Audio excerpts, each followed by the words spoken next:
Hey, good morning, and welcome to episode number 2 of Live on the Drive. My name's Rick Barker, and I am excited to be here with you today. If you hear windshield wipers, we got a little rain today here in Nashville, but hopefully you had a chance to see episode number 1. If you didn't, go back and check it out.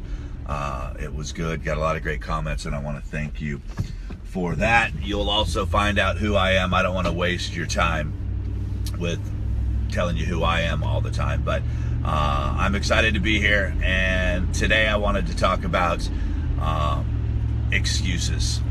You know, I am the king, or I should say was the king. Still fall into it a little bit, but I found myself getting so good at the excuses that I was making about certain things that I started to believe them, and they started to set true. And there's some study that says that, you know, if you continue to believe, you'll believe. So we want to make sure that we're believing the right things. And I was a little frustrated when I got an email back from someone recently. I was making an offer on some of my products, and this guy kept referring to himself, and he kept saying things to me like, well, you know how it is for us starving artists. You know how it is for us struggling artists. And I'm like, no, I don't know how it is. You know, I grew up on food stamps. I grew up with no money, but I always was able to get what I wanted if I wanted it bad enough. So I started thinking about that. I'm like, why do people always refer to themselves as struggling artists and starving musicians? And, you know,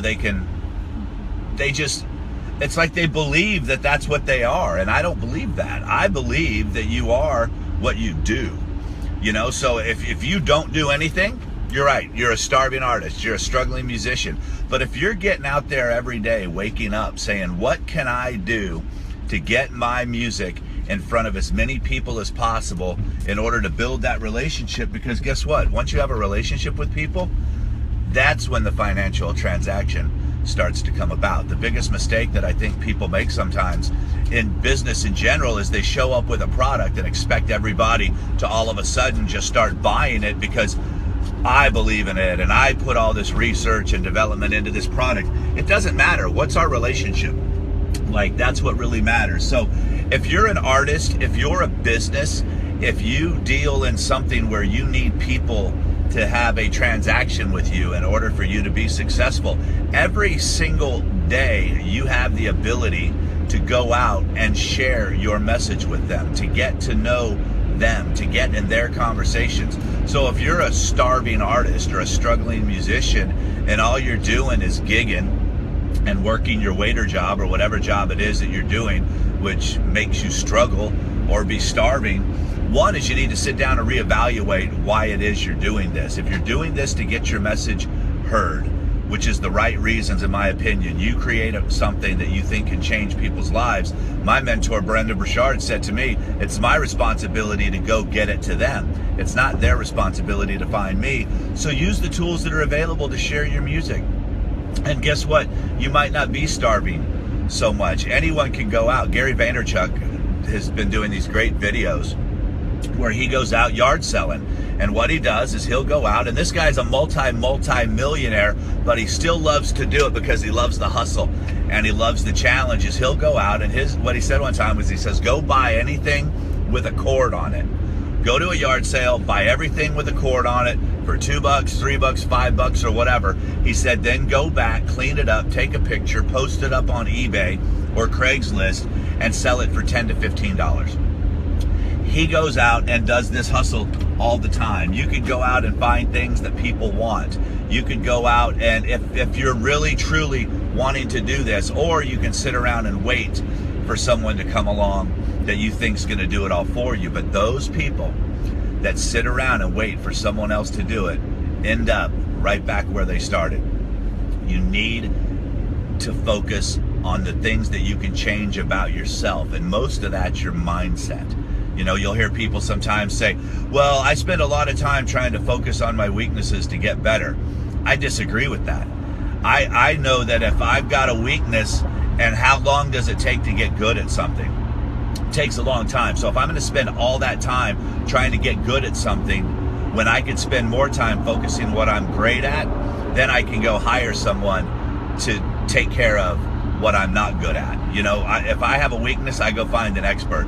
I don't try to become the expert in everything. I want to get the access to the experts in everything.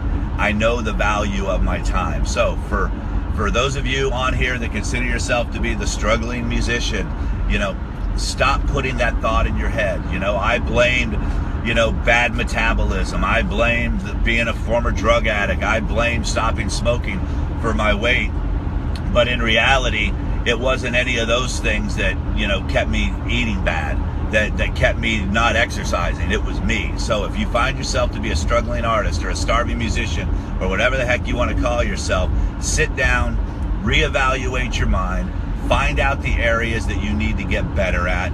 Usually it's the fans. Usually it's building those relationships.